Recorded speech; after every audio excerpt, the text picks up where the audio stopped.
This is the Library of Philia, a place where the Grove stores its collection of tomes. Other than books written by the 7 schools, you can also find philosophical texts, ballads, and religious writings from the Outlands here. Cities that desire to learn from the Grove were apparently expected to contribute knowledge of equal value to what they sought. We've had more than our fair share of hilarious episodes over the years. For instance, it's said that the Erythrocheramists once borrowed a manuscript from a certain author, but ended up returning a copy instead of the original. What's more, the original manuscript was supposedly then hidden here. That doesn't seem like a nice thing to do. Nice? No need to hold yourself back, Danny. You can just tell it like it is. Their behavior was no different from bandits. Well, if you don't mind, did the Grove ever rob Castrum Kremnos? Whew. You've got me there. Some said you couldn't even find a dictionary in Castrum Kremnos, so I guess they were spared. There are too many books in the Library of Philia. Flipping through them all will take too long. Why don't we use the Biblioslate to search for the texts we need? We can bring them back to Akama for reading after that. Agreed. This place isn't safe. We should leave as soon as we're done. There's still several more scrolls strewn all over the place. I'll gather them while you pull up those texts. This way, nothing will be overlooked.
Impressive tenacity.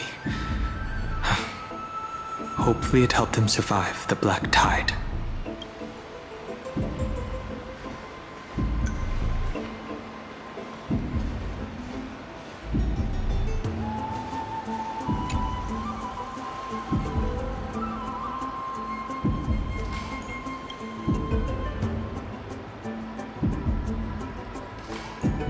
This is about an Axa. I should read this. Hyacinth, you should come have a look too. Ugh, it's so dusty in here.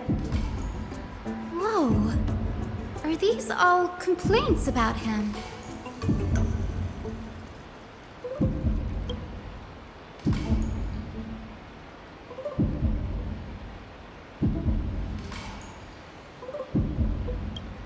I can already see what they must have written. Anaxa has no respect for the gods. His very existence undermines order in our society. They're probably all things like that. Does Anaxa hold that much influence? Why else would they call him the Great Performer?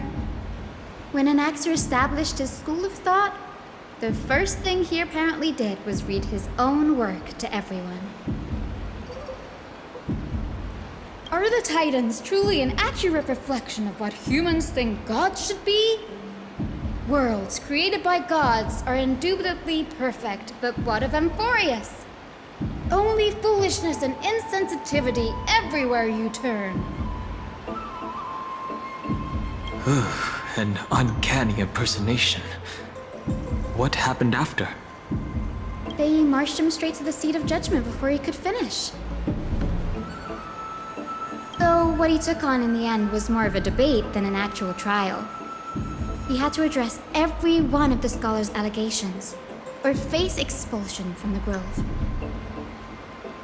The first allegation was... Do you agree that since the Titans created the heavens and earth, so the mountains, rivers, and seas must likewise be their creations? Am I supposed to put myself in Anaxa's shoes and answer that? Based on the history of the Flame Chase journey, humans have the potential to take over the divinity of Titans. Anaxa said the same thing then.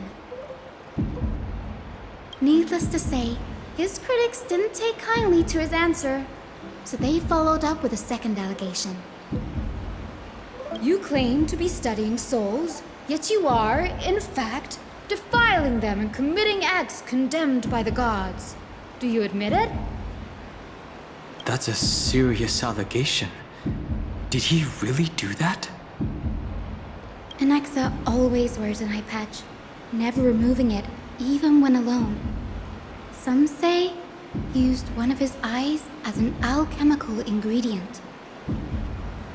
Every being in the world owes their safekeeping to Kifili, and this is even more so for the Chrysos heirs who have divine blood coursing through them. If he has really done something of that nature, then it'd indeed be sacrilegious.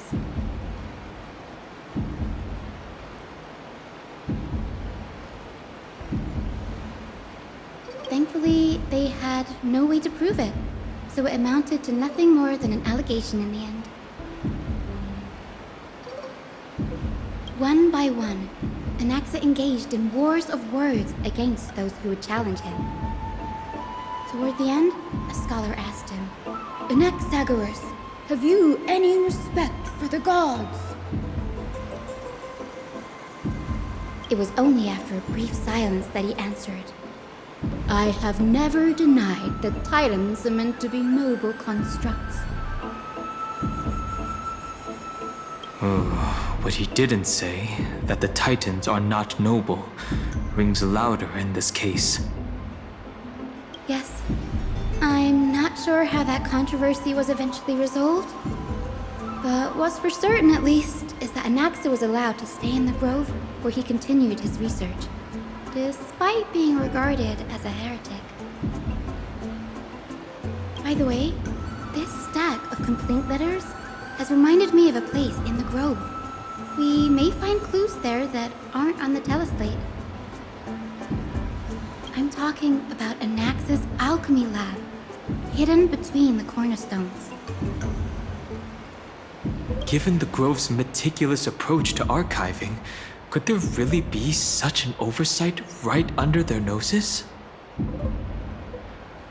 It's a well-kept secret.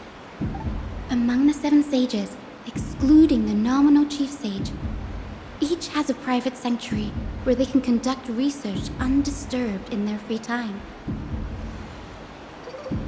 Even the administrators of the Library of Philia are restricted from accessing those places and documenting the sage's research.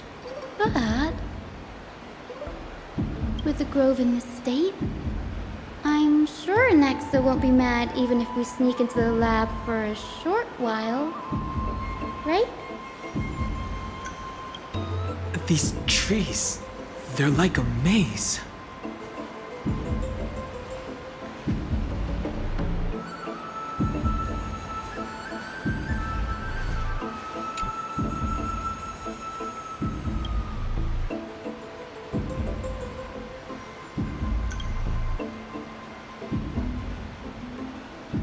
The last resort is, when all else fails, employ brute force. Well, this isn't going to be of any help, that's for sure.